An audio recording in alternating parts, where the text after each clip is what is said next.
প্রিয় দর্শক, আসসালামু আলাইকুম এবং অনেক অনেক শুভকামনা সবার জন্যে।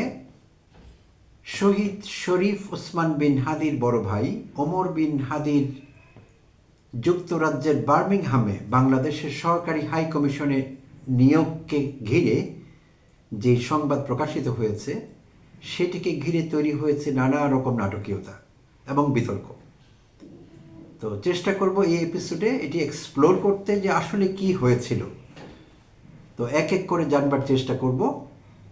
তো প্রথমত আমরা যতদূর জানতে পারি, গত বৃহস্পতিবার জানা গিয়েছিল যে রাষ্ট্রপতির আদেশক্রমে জনপ্রশাসন মন্ত্রণালয় থেকে এবং জনপ্রশাসন মন্ত্রণালয়ের চুক্তি এবং বৈদেশিক নিয়োগ শাখা রাষ্ট্রপতির আদেশক্রমে একটি প্রজ্ঞাপন জারি করে। প্রথম সেই প্রজ্ঞাপনের ভাষাটি এরকম ছিল যে অন্য সকল পেশা, সরকারি, বেসরকারি, আধা সরকারি, স্বায়ত্তশাসিত ইত্যাদি থেকে বিরত থাকার শর্তে ওমর বিন হাদিকে যুক্তরাজ্যের বার্মিংহামের বাংলাদেশের সহকারী হাই কমিশনে চুক্তিভিত্তিক ৩ বছরের জন্য সেকেন্ড সেক্রেটারি বা দ্বিতীয় সচিব হিসেবে নিয়োগ দেওয়া হচ্ছে, এরকম একটি প্রজ্ঞাপন ছড়িয়ে পড়ে। তো সেই থেকে এটি বিতর্ক তৈরি করেছে, আলোচনা সমালোচনা তৈরি করেছে দেশে এবং দেশের বাইরে। সব মহলে এটি নিয়ে কথা হচ্ছে। তো এরই মধ্যে দুটো পক্ষ দাঁড়িয়ে গিয়েছিল। এক পক্ষ বলবার চেষ্টা করছিল যে শহীদ ওসমান হাদির হত্যাকাণ্ডের বিচার সরকার যথাযথভাবে করতে পারেনি বা সেই বিষয়ে প্রয়োজনীয় ব্যবস্থা নিতে পারেনি এখনো, যা নিয়েছে সেইটুকু যথেষ্ট নয় এবং লোক দেখানো, তাই সরকার তাদের অযোগ্যতা সামাল দেবার জন্যে হাদি হত্যাকাণ্ডের বিচারের দাবিটিকে স্তীমিত করবার জন্যে, সেটির শক্তি কমিয়ে দেবার জন্যে হাদির বড় ভাই ওমর বিন হাদিকে এরকম একটি লোভনীয় চাকরিতে নিয়োগ দিয়ে বা এরকম একটি অফার দিয়ে পরিস্থিতি নিয়ন্ত্রণ করবার চেষ্টা করছে। আর আরেকটি পক্ষ বলবার চেষ্টা করছেন যে না, এটি শহীদ ওসমান হাদির পরিবারের প্রতি কৃতজ্ঞতার নিদর্শন স্বরূপ সরকার মানবিক হয়ে এই কাজটি করছে বা এই কাজটি করবার সিদ্ধান্ত নিয়েছে, হাদির ভাইকে বিদেশে এরকম একটি চাকরি দেওয়া। তো দুই পক্ষের কথাবার্তা চলছিল। এরই মধ্যে ওমর হাদির কিছু বক্তব্য সামনে এসেছে। আর তার আগে বলে নেওয়া ভালো, ডাকসুর সমাজসেবা সম্পাদক এবি জুবায়ের তার একটি ফেসবুক পোস্টে আমাদের জানিয়েছেন যে ওমর হাদি এই বিষয়ে কিছুই জানেন না। যেই ওমর হাদিকে নিয়ে এত কথা, তার নিয়োগ সব কিছু ঠিকঠাক হয়ে গেছে, ওমর হাদি এই বিষয়ে কিছু জানেন না। তিনি এখন দেশের বাইরে আছেন, সম্ভবত মালয়েশিয়াতে আছেন, এবং তিনি আসলে হয়তো এই বিষয়ে জানা যাবে তার কাছ থেকে বা তিনি সিদ্ধান্ত নেবেন। এই পর্যন্ত জুবায়ের যেটি জানালেন যে ওমর হাদি এই বিষয়টি সম্পর্কে জানেনই না। আচ্ছা, আর হাদির স্ত্রী, ওসমান হাদির স্ত্রীও কিন্তু তার বক্তব্যে জানিয়েছেন যে সরকারের কাছে আমরা কোনো চাকরি চাইনি, কিছুই চাইনি, আমরা শুধু নিরাপত্তা চেয়েছিলাম। বাট প্রিয় দর্শক, ইতিমধ্যে আমাদের জানা আছে হাদির ভাইয়ের, ওমর হাদির কথা বলছি, আর শরীফ ওসমান বিন হাদির বড় ভাই ওমর হাদির নিরাপত্তার জন্য সরকার ইতিমধ্যে তাকে একজন গানম্যান এবং একটি গাড়ি বরাদ্দ করেছে, এটি জানা আছে আমাদের। তো এই যখন এখানকার ডেভেলপমেন্ট, তখন ওসমান হাদি একটি বেসরকারি টিভিতে তার একটি বক্তব্য আমার নজরে এসেছে, নিশ্চয়ই আপনারা অনেকে দেখেছেন। তো সেইখানে ওমর হাদিকে সরাসরি কথা বলতে দেখা গেল। ওমর হাদি কিছু গুরুতর প্রশ্ন উত্থাপন করেছেন, গুরুতর প্রশ্নগুলো আমি বলবো, এবং সরকারের এই প্রশ্নগুলোর উত্তর দেবার নৈতিক দায় আছে।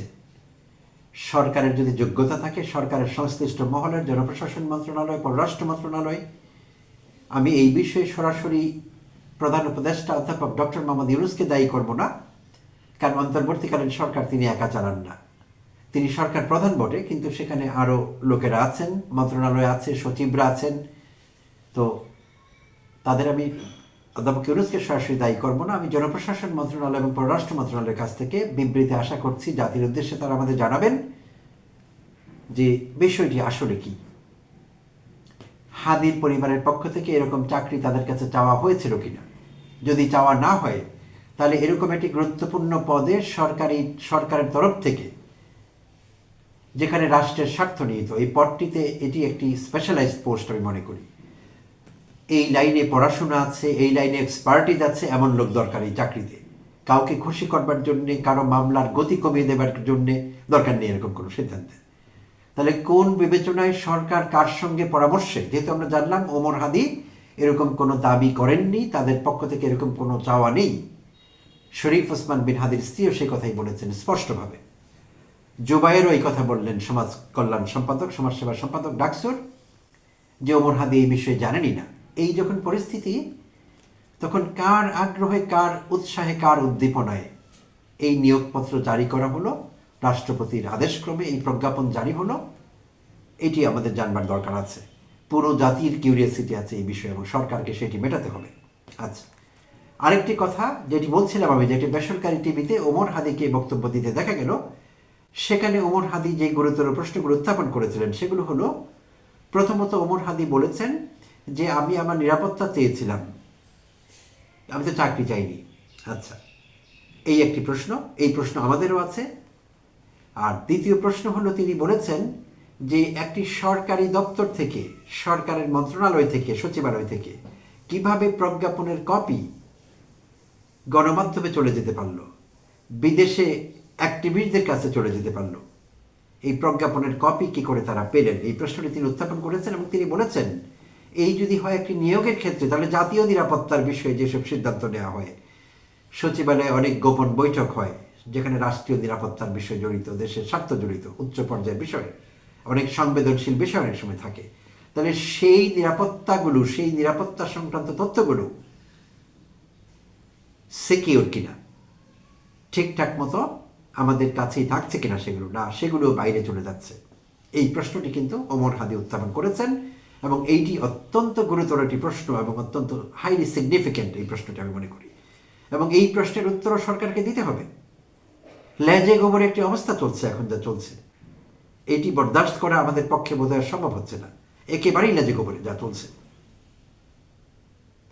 যতই আমরা বলি অন্তর্বর্তীকালীন সরকার, এই সরকারের অনেক ঝামেলা আছে, অনেক অবস্টেকল আছে, অনেক বাধার মুখে, নানা রকম দেশি বিদেশি ষড়যন্ত্রের মুখে তারা সরকার চালাচ্ছেন, সব মানছি। বাট ভাইটাল কতগুলো বিষয় আছে, হাইলি সেন্সিটিভ এই বিষয়গুলো, এই বিষয়গুলোতে লেজে গোবরে করবার কোনো সুযোগ নেই। কেউ কিন্তু বলেনি যে এই সরকারের সবাইকে, উপদেষ্টাদের যারা দায়িত্ব সামলাতে পারছেন না তাদের দয়া করে দায়িত্বে থাকতেই হবে, এমন কথা কেউ বলেননি। দেশের মানুষ বলেননি, আমরা বলিনি, কেউ বলছে না এই কথা। কিন্তু দয়া করবার দরকার নেই, যারা এই জায়গাগুলো সামলাতে পারছেন না তাদের দপ্তর থেকে রাষ্ট্রপতির আদেশে জারি করা একটি প্রজ্ঞাপন, এটি সরকারিভাবে পত্রিকায় আসবার বা অন্য কোনো মাধ্যমে ভ্যালিড ওয়েতে বাইরে যাবার আগেই বিদেশের অ্যাক্টিভিস্ট পেয়ে যাচ্ছেন। কি ভয়ঙ্কর কথা! এটি কি করে সম্ভব হলো? অনেকবার হয়েছে এরকম, কিন্তু এই বিষয়টি অত্যন্ত গুরুতর। এবং এই প্রশ্ন যেহেতু উত্থাপিত হয়েছে, এর উত্তর কিন্তু আমাদের চাই। এই মুহূর্তে আমি প্রধান উপদেষ্টা অধ্যাপক ডক্টর মোহাম্মদ ইউনূসের দৃষ্টি আকর্ষণ করছি, শ্রদ্ধেয় প্রধান উপদেষ্টা, এই প্রশ্নের উত্তর আমাদের চাই। কার এখানে নেগলিজেন্স আছে, কার গাফিলতিতে মন্ত্রণালয় থেকে এরকম প্রজ্ঞাপনের কপি বিদেশি অ্যাক্টিভিস্টের কাছে চলে গেল, কিংবা অন্য গণমাধ্যমের কাছে, সমাজ মাধ্যমের কাছে চলে গেল, এই প্রশ্নের উত্তর আমাদের চাই। আপনি সরাসরি এই জন্য দায়ী না, কিন্তু আপনাকে খুঁজে বের করতে হবে কারা এইসব কাজ করছে, কারা এইসব ইঁদুর যে সুতো কাটছে, বিভিন্ন জায়গায় দড়ি কাটছে, রশি কাটছে। এটি খুব ভালো কথা না, এর দায় আপনার উপর বর্তায়। তাই আপনাকে সর্বোচ্চ যত্ন সহকারে, সর্বোচ্চ আগ্রহ নিয়ে এই বিষয়টি খুঁজে বের করতে হবে, কেন এই তথ্য বাইরে গেল। আচ্ছা, তো এটি ওমর হাদির প্রশ্ন ছিল, এটি এখন আমার প্রশ্ন, এবং আমি মনে করি এটি আমাদের জাতীয় প্রশ্ন, দেশের নিরাপত্তার স্বার্থে এবং আপনার সরকারের মর্যাদার স্বার্থে। তো আরেকটি বিষয় হলো, ওমর হাদি বলছিলেন যে ওমর হাদিকে ডাকা হয়েছিল পররাষ্ট্র মন্ত্রণালয় থেকে চা খাওয়ার জন্য। ওমর হাদি ওই বিষয়ে কিছু জানেন না। তাহলে আমি আবার সেই আগের প্রশ্নে ফিরে আসি, তাহলে ওমর হাদি জানেন না বিষয়টি কি? তাকে নিয়ে সরকারের এত বড় একটি পরিকল্পনা আছে যে যুক্তরাষ্ট্রের বার্মিংহামের সহকারী হাইকমিশনে তাকে দ্বিতীয় সচিব হিসাবে সরকার সিদ্ধান্ত নিয়েছেন, নিয়োগ করছেন। তো এত বড় গুরুত্বপূর্ণ সিদ্ধান্তের বিষয়ে ওমর হাদি নিজেই জানতেন না। তিনি বলেছেন, আমি তার বেসরকারি টিভিতে যে বক্তব্য তিনি দিলেন সেখানে তিনি বলেছেন, এবং তিনি এটিও বলেছেন, যদি সরকার আন্তরিকতার দিক থেকে এই বিষয়টি দেখে থাকে তাহলে ভিন্ন, এবং তা কৃতজ্ঞতা জানাবেন তিনি। আর যদি এমন হয় যে তার ভাইয়ের মৃত্যুর দাবিকে স্থিমিত করবার জন্যে, দৃষ্টি অন্যত্র সরাবার জন্যে এই কাজটি করা হয়েছে, তাহলে তার ঘোরতর আপত্তি আছে এবং তিনি এটিতে ভয়াবহ রকমের আপত্তি জানিয়েছেন এবং তিনি বলেছেন যে এটি তাকে হত্যাযোগ্য, এটি আরও গুরুতর অভিযোগ যে তাকে হত্যাযোগ্য করতে পারে সরকারের এমন একটি সিদ্ধান্ত। কারণ তিনি যখন বিদেশ থেকে দেশে ফিরে আসবেন তখন যারা হাদির হত্যাকাণ্ডের জন্য মাঠে আছেন, যারা রাজপথে আছেন এখনো, তারা অনেক ত্যাগ স্বীকার করছেন। সেই ত্যাগী নেতা কর্মীরা, ইনকিলাব মঞ্চের ভাই বোনেরা, তারা বিষয়টিকে সহজভাবে নেবেন না যে হাদির নিজের ভাই সরকারি একটি লোভনীয় চাকরি নিয়ে বিদেশে চলে গেছে, আমরা কি জন্য কি করছি, কার বিচার চাইছি আমরা, এই প্রশ্নটি উত্থাপিত হবে। এবং তারা যদি এরকম সিদ্ধান্ত নিয়ে থাকেন তাদের মধ্যে কেউ যে ওমর হাদিকে আমরা হত্যা করব, যার ভাইয়ের প্রতি কোনো মমত্ববোধ নেই, দয়া নেই, মায়া নেই, ভালোবাসা নেই, তো এই সিদ্ধান্ত কেউ চালিয়ে নিতে পারেন, এই কথা ওমর হাদি উল্লেখ করেছেন। সো পুরো বিষয়টি নাটকীয়তায় ভরা এবং একই সঙ্গে অত্যন্ত গুরুত্বপূর্ণ এবং সেন্সিটিভ অনেকগুলো ইস্যু এখানে জড়িয়ে পড়েছে। তাই এই ল্যাজে গোবরের অবস্থা থেকে সরকারকে মুক্তি পেতে হবে। এটি কোনো ছেলে খেলা না, এটি কোনো পিকনিক না যে যখন খুশি খেললাম, হাড়ি পাতিল গুটিয়ে ফেললাম, আবার এরকম না বিষয়টি। রাষ্ট্রীয় বিষয়াদি নিয়ে এরকম ল্যাজে গোবরে করা যায় না। তাই তীব্র দাবি করছি সরকারের কাছে, অত্যন্ত জোরালো দাবি করছি যে আমাদের দ্রুতই জানাতে হবে সরকার কেন এরকম সিদ্ধান্ত নিয়েছে, কার পরামর্শে, কার অনুরোধে প্রথমত ওমর হাদিকে এরকম একটি জব অফার দেয়া হলো যেখানে ওমর হাদি জানেন না বিষয়টি। আর দেয়া হলো তো ভালো কথা, প্রজ্ঞাপনের কপি কি করে দেশের বাইরে গেল, অ্যাক্টিভিস্টরা কি করে পেলেন, কে সেটি বাইরে পাঠিয়েছে, এই বিষয়গুলোর ফয়সলা হওয়া দরকার। এই প্রশ্নগুলোর উত্তর আমাদের পাওয়া দরকার ASAP as soon as possible। প্রিয় দর্শক, ধন্যবাদ সাথে থাকবার জন্যে। ভালো থাকবেন, আবারও কথা হবে অন্য কোনো এপিসোডে।